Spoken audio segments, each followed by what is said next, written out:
Okay guys, mga dapat ihanda kapag nagputol tayo ng ngipin tsaka buntot.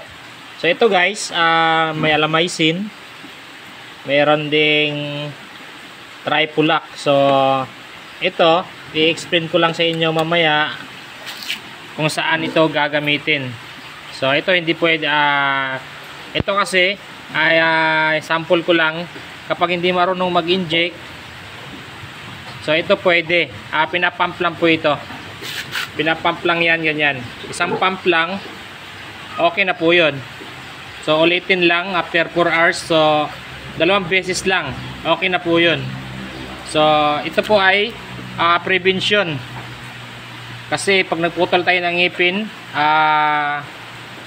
masusugatan sagad ang pagputol natin ng ngipin para may purpose po yon, para sa pagdidi nila, sa pag-aaway, walang nasusugatan. So ito guys, clip. Yan, ito naman pamputol ng ngipin. So ito guys, na-order ito sa Shopee. So disclaimer po guys, wala po tayong pinopromote na produkto. Ito po ay for ideas only sa kapwa ko backyard hog racers. So lighter, susunogin natin yung buntot mamaya para hindi dumugo.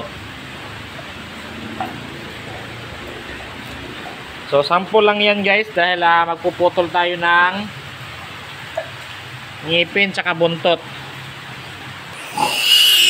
So ito guys, matutulis po yan. So matutulis po yung ngipin, so kailangan natin magputol.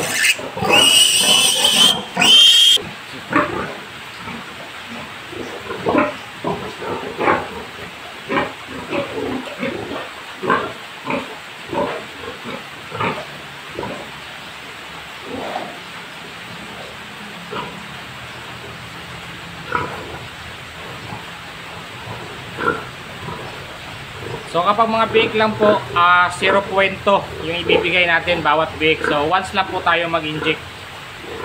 So dapat nakahanda na bago tayo magputol para dire-diretso. So una, inject muna natin.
Ayan guys, sinunog po natin. So wala pong dugo yan. So dito, yan, sagad po, sagad. Dalawa sa kabila, sa taas, dalawa sa baba, dalawa ding ngipin dito. Yan, dito dalawa. So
So ito guys, sinusunog ko yung buntot para iwas dugo po. Tapos so ang purpose pala ng buntot guys, bakit pinuputulan, isa lang ang para sa akin kapag ipatining ko kasi to, may iwasan yung pagtalsik ng mga dumi. So yun lang po yung pinaka sa akin sa sarili ko, pinaka purpose. So sa nagtatanong, tapos hindi po nadugo yan. So ang pagputol po ng ngipin, dalawa sa apat sa taas, magkabila po yan, dalawa-dalawa, then apat din sa baba, magkabila. So yun lang guys.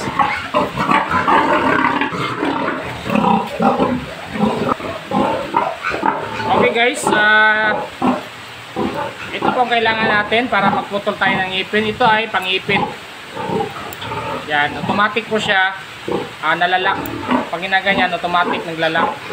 So napibili po ito sa online, sa Shopee po kasi binibili ito. Tsaka ito. Yan, pagputol ng ngipin tsaka buntot. So sa marunong mag-inject, magbigay po tayo ng Alamycin LA. So 0.2 lang po. 0.2, then injectable. So kapag hindi marunong mag-inject, pwede na po itong Tripolac. So 1 pump lang po, 1 pump. 1 pump, okay na po. So ulitin sa 4 hours. Yun na po yun, 2 beses lang, okay na po yun. Ito po ay protection dahil nagputol tayo ng ngipin, hindi naman naiwasan na hindi masugatan. So maganda na yung may protection, antibacteria. So hindi marunong mag-inject, Tripolac. Sa marunong, pwede na Alamycin LA. So hindi pwede pagsabayin. So yun lang guys, konting demo lang po ito para sa kapwa ko backyard racing for ideas. So disclaimer, hindi po tayo nagpo-promote ng anumang produkto dito. Ito po ay for ideas only. So yun lang guys, maraming salamat. Happy farming everyone and God bless.